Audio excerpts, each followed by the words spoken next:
Hello friends, welcome to run study. हम एक नई वीडियो लेक्चर सीरीज की शुरुआत करने जा रहे हैं जो कि एमपी करंट अफेयर की होने वाली है। ये हमारी इस लेक्चर सीरीज का पहला वीडियो है। तो इस वीडियो को हम ऐसा डेमो वीडियो यहाँ पर देखने वाले हैं और इस वीडियो में जो जो आपको कमियां लगती है या जो जो हम इस लेक्चर सीरीज में सुधार करना चाहिए, number of question, time limit video की बढ़ाए घटाए, ये सब आप मुझे कमेंट करके बताएंगे तो मैं उसमें निश्चित रूप से जो भी हो सकेगा सुधार करने का रहेगा तो सुधार करेंगे, यदि कम करने का रहेगा तो उसको कम करेंगे। ठीक है, तो ये लेक्चर सीरीज बहुत ही इंपॉर्टेंट होने वाली है आगामी मध्य प्रदेश की परीक्षाओं के लिए। जैसे कि आप सभी जानते हैं कि अभी नवंबर से जो एग्ज़ाम स्टार्ट होने वाली है सब इंजीनियर की या अन्य जो भी एग्ज़ामें हैं हमारे मध्य प्रदेश की, वो मतलब नवंबर के बाद ही स्टार्ट होंगी। अभी तो कोई बीच में चांसेस लगता नहीं है कि अक्टूबर में कोई एग्ज़ाम होंगी। नोटिफिकेशन आना जरूर स्टार्ट हो जाएंगे शायद अक्टूबर से। तो दिसंबर और जनवरी इन महीनों में एग्ज़ाम होंगी, तो करीब एक साल का हमारा करंट अफेयर अभी से हमें तैयार करके रखना है। ठीक है, ताकि बाद में सिर्फ रिवीजन करने का रहेगा तो रिवीजन करके हम उसे और अच्छा कर लेंगे। ठीक है ना, तो इसलिए लेक्चर सीरीज को स्टार्ट कर रहे हैं हम। इस लेक्चर सीरीज में हम क्या करेंगे, हर वीडियो में आपको एक या दो जिले के बारे में जानकारी भी दी जाएगी, उससे संबंधित यदि करंट अफेयर के कुछ क्वेश्चन हमने हाल फिलहाल में पढ़े होंगे तो उसका रिवीजन भी हम करने वाले हैं। ठीक है, साथ ही यदि आप बोलोगे तो एक नेशनल जो मेन करंट अफेयर का टॉपिक रहेगा उसको भी हम डिस्कस करेंगे, लेकिन ये यदि आप कमेंट करके बताओगे तो। ठीक है, पहला क्वेश्चन देखते हैं हम। पहला क्वेश्चन है, मध्य प्रदेश का कौन सा जिला हर घर जल वाला जिला बन गया है? तो हर घर जल वाला जो जिला है यह बना है बुरहानपुर। कौन सा जिला बना है हर घर जल वाला?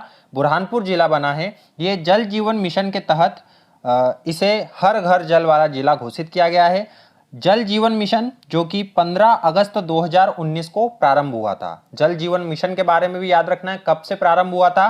15 अगस्त 2019 से प्रारंभ हुआ था। 2019 में ही नई सरकार चुनी गई थी और इसी साल एक नया विभाग बनाया गया था, जल शक्ति मंत्रालय। कौन सा विभाग था? जल शक्ति मंत्रालय विभाग बनाया गया था, जिसके मंत्री है गजेंद्र सिंह शेखावत। कौन मंत्री है? गजेंद्र सिंह शेखावत इसके मंत्री है, जो कि जोधपुर लोकसभा से आते हैं। कहां से आते हैं? जोधपुर लोकसभा से। ठीक है, तो ये बात है आपको याद रखनी है। पहला मध्य प्रदेश का कौन सा जिला है जो भारत में पहला ऐसा जिला बना है हर घर जल वाला? तो बुरहानपुर बना है। जल जीवन मिशन के तहत बना है। जल जीवन मिशन 15 अगस्त 2019 को प्रारंभ किया गया था, क्योंकि उस साल जल शक्ति मंत्रालय बना था, जिसके अभी वर्तमान में मंत्री है गजेंद्र सिंह शेखावत, जो कि जोधपुर लोकसभा से सांसद है।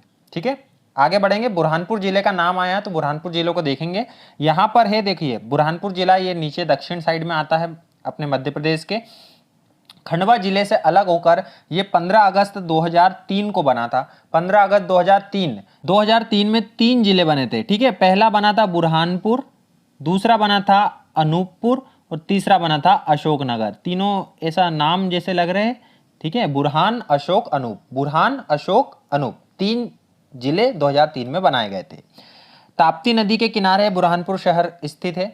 असिरगढ़ का किला आपको बुरहानपुर जिले में मिलेगा, जिसे दक्कन का दरवाजा कहते थे।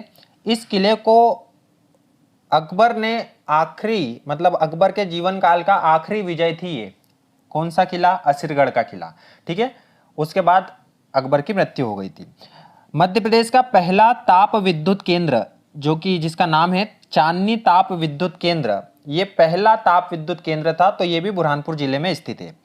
अखबारी कागज का जो कारखाना है नेपानगर में, वो भारत का अखबारी कागज का कारखाना है। एकमात्र कारखाना अखबारी कागज का कौन सा है? नेपानगर।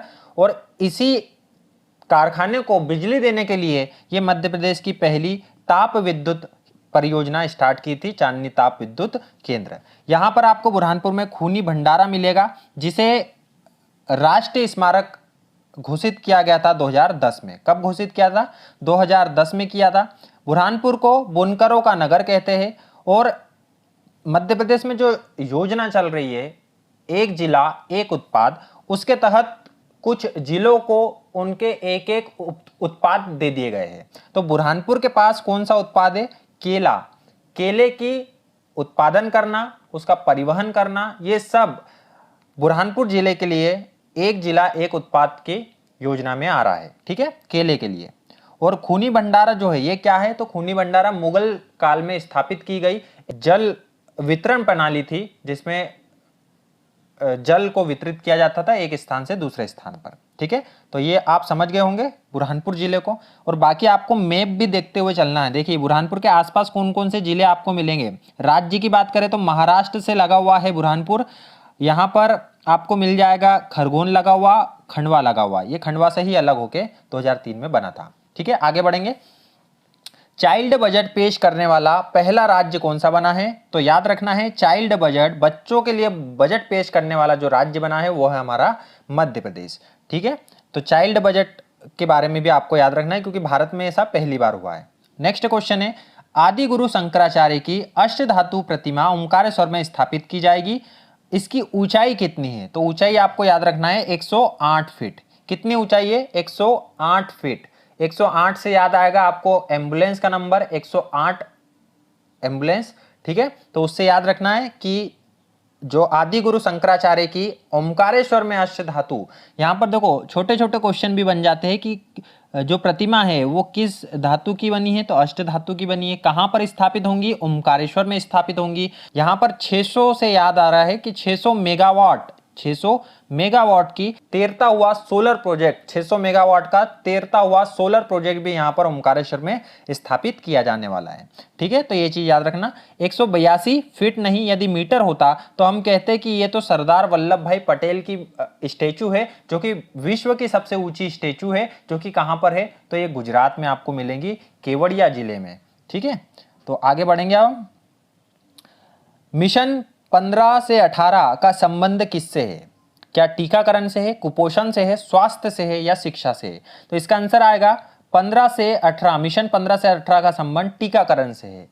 टीकाकरण 15 से 18 वर्ष के आयु के बच्चों के लिए ये टीकाकरण अभियान मध्य प्रदेश की सरकार के द्वारा प्रारंभ किया गया था। और कहां से प्रारंभ किया गया यदि पूछे तो ये आएगा भोपाल से, भोपाल से प्रारंभ किया गया था मिशन 15 से 18, ठीक है। तो ये भी बात आपको याद रखना है। आगे बढ़ेंगे। मध्य प्रदेश के किस शहर को राष्ट्रीय जल पुरस्कार 2020 से पुरस्कृत किया गया है, तो इसका आंसर आएगा राष्ट्रीय जल पुरस्कार 2020 से पुरस्कृत होने वाला शहर है इंदौर। कौन सा शहर है, इंदौर शहर है, जो कि राष्ट्रीय जल पुरस्कार 2020 से पुरस्कृत हुआ है। केंद्रीय जल शक्ति मंत्री गजेंद्र सिंह शेखावत के द्वारा इसे घोषणा की गई थी। और केंद्रीय मंत्री जो हमारे गजेंद्र सिंह शेखावत है, इनका संसदीय क्षेत्र कौन सा आता है, तो जोधपुर संसदीय क्षेत्र इनका है, ठीक है। आगे बढ़ेंगे।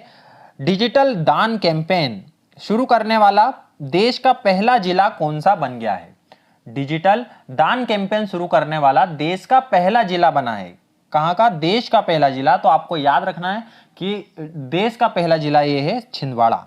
कौन सा जिला बना है, छिंदवाड़ा जिला डिजिटल दान कैंपेन शुरू करने वाला देश का पहला जिला बना है, ठीक है। इसे नन्हे फरिश्ते जो कि इंदौर का एक एनजीओ है, इसके द्वारा जो है संचालित किया जा रहा है, ठीक है।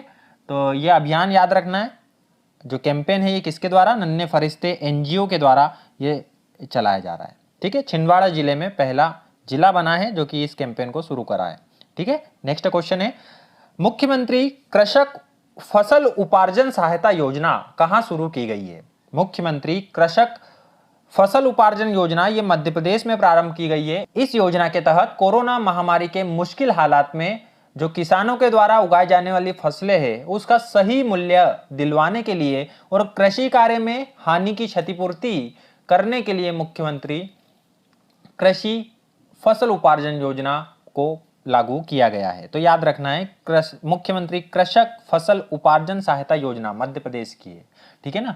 जो उनकी किसानों की फसल रहेंगी उसका सही मूल्य दिलवाने के लिए और जो भी हानि होती है उसकी क्षतिपूर्ति करने के लिए ये योजना लाई गई है। आगे बढ़ेंगे। मध्य प्रदेश के कितने जिलों में आयुष वन विकसित करने की घोषणा वन मंत्री के द्वारा की गई है, तो इसका आंसर आएगा 9 आयुष वन विकसित करने की घोषणा 9 जिलों में हमारे जो वन मंत्री है विजय शाह उनके द्वारा की गई है, ठीक है। 9 जिलों के नाम पूछे तो पन्ना, याद रखना, पन्ना, भोपाल, गुना, खंडवा, बुरहानपुर, बैतूल, अलीराजपुर, शहडोल, अनूपपुर। ठीक है, ये 9 जिले हैं। पी से पन्ना, बी से भोपाल, जी से गुना, खंडवा, बुरहानपुर, बैतूल, अलीराजपुर, शहडोल, अनूपपुर, ये 9 जिले कुल टोटल है। इसमें क्या करेंगे, आयुष वन नाम से ही, आयुष वन मतलब जड़ी बूटियों वाले जो पौधे होते हैं उनको रोपना है, उसको विकसित करना है इन 9 जिलों में। ठीक है, तो उसको जो वन विकसित करने के लिए जो स्थान बनाया जाएगा उसको बोलेंगे आयुष वन। ठीक है ना। नेक्स्ट क्वेश्चन है, मध्य प्रदेश का पहला मेडिकल डिवाइस पार्क कहां पर बनाया जाएगा? मध्य प्रदेश का पहला मेडिकल डिवाइस पार्क ये कहां पर बनाया जाएगा? तो इसका आंसर है, पहला मेडिकल डिवाइस पार्क ये उज्जैन में बनाया जाएगा। कहां पर बनाया जाएगा? तो उज्जैन में। ये भी आपको याद रखना है, ये जनवरी 2022 का करंट अफेयर है मध्य प्रदेश का। मध्य प्रदेश का पहला मेडिकल डिवाइस पार्क उज्जैन में बनाया जाएगा। ठीक है, आगे बढ़ेंगे। भारतीय रेलवे का पहला सौर ऊर्जा संयंत्र मध्य प्रदेश में कहां पर स्थापित होगा? तो ये भी आपको याद रखना है कि मध्य प्रदेश में भारतीय रेलवे का पहला सौर ऊर्जा संयंत्र स्थापित करने वाले हैं भारतीय रेलवे, यह कि सागर में स्थापित होगा BHEL के द्वारा। और कितने मेगावाट का? तो 1.7 मेगावाट का ये रहने वाला है। कितने मेगावाट का? 1.7 मेगावाट का रहेगा सागर के बीना में। और बीना में आपको याद होगा कि एक रिफाइनरी भी है, बीना ओमान रिफाइनरी, जो कि ओमान की सहायता से यहाँ पर लगाई गई थी।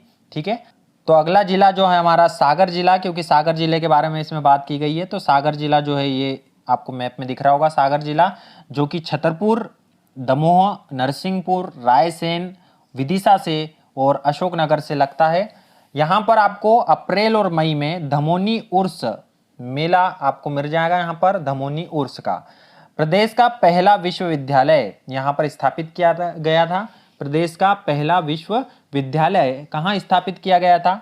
तो ये सागर में स्थापित किया गया था। इसका जो नाम है 1983 में हरि सिंह गौर विश्वविद्यालय कर दिया गया और इसे केंद्र विश्वविद्यालय का दर्जा जो प्राप्त हुआ था वो 2008 में प्राप्त हुआ था, याद रखना है। ऑयल रिफाइनरी ओमान की सहायता से बता चुके हम। सबसे बड़ा अभ्यारण्य यदि कहीं पर है तो वो सागर में है, उसका नाम है नौरादेही अभ्यारण्य। मध्य प्रदेश का सबसे बड़ा क्षेत्रफल की दृष्टि से अभ्यारण्य कहां पर है? नौरादेही अभ्यारण्य। यहाँ पर आपको आबचंद्र की गुफाएं मिलेंगी और औद्योगिक विकास केंद्र है, उसका नाम है सिद्धगांव औद्योगिक विकास केंद्र। ठीक है, तो ये था हमारा आज का वीडियो। ये वीडियो आपको कैसा लगा ये जरूर बताइए। उसके पहले लास्ट में एक और क्वेश्चन है जो कि आपके लिए होमवर्क का क्वेश्चन है, इसका कमेंट में आप उत्तर जरूर करना। उदयगिरी की गुफाएं कहां पर स्थित है? ऑप्शन है आपके धार में, रायसेन में, विदिशा में या सीहोर में। ठीक है, उदयगिरी की गुफाएं कहां पर स्थित है। तो ये था हमारा आज का वीडियो। यदि आपको वीडियो अच्छा लगे तो वीडियो को लाइक जरूर करें, चैनल पे नए हैं तो चैनल को जरूर सब्सक्राइब करें। मिलते हैं इस लेक्चर सीरीज के अगले वीडियो में, तब तक के लिए good bye and thank you. जय हिंद, जय भारत।